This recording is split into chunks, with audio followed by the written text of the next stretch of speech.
Right now we're at a tipping point in South Sudan. The country's emerging from 50 years of war. People are coming back from being refugees. Children are coming home to homes they never knew. What we're doing here, partnership of Mercy Corps, USAID, Nike, and some private donors, is to try and help at that critical moment in history.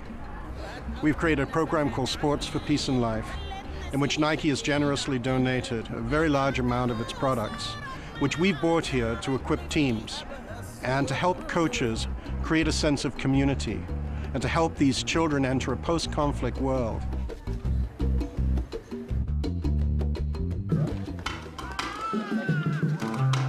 We use sport because our target group is youth, and the youth are the people who are involved in sports.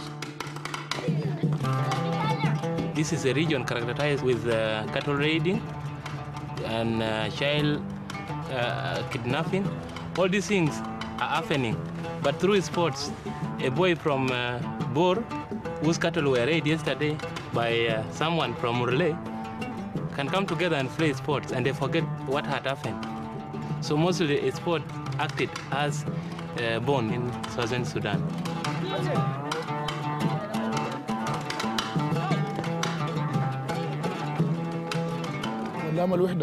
Sports is not about tribes.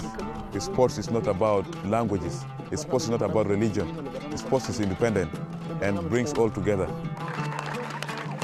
When we play sports, we are already one family.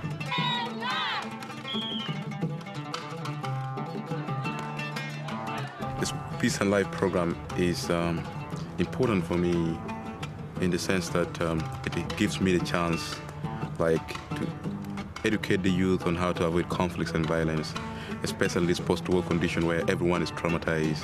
Everyone has developed a habit of intolerance.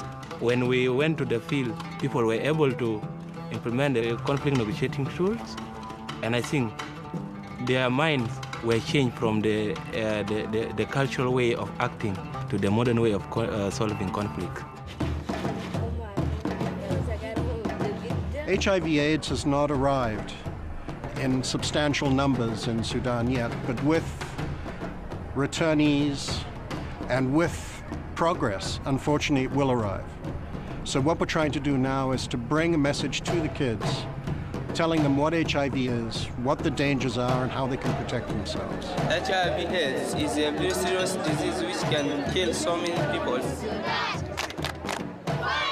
Some people are very ignorant about HIV/AIDS.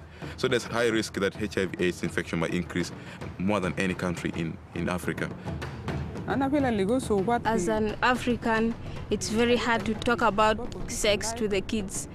But after Sports for Peace and Life, it became very easy. Before I came to the program, I did not know anything about HIV/AIDS. But when I joined the programs, I came to know some things about it. The program has the complete support of the Ministry of Youth, Sports and Culture. The ministry is using this product that Nike has given us to basically be the catalyst for bringing these teams together, to have the teams compete against one another, to create a dialogue amongst youth, and also to give youth their voice. Because youth emerging from this type of trauma need every single piece of support that we can give them. Our youth don't have sport equipment, and they used to play barefoot and no uniforms and that kind of stuff.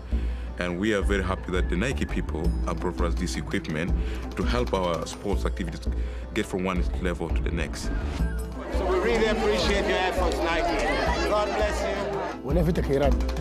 Since the program began last year, November, we find all the youth busy. We can hardly find youth by the street doing nothing, and maybe drive themselves into making drug abuse, smoking, other drugs that are very harmful to their health.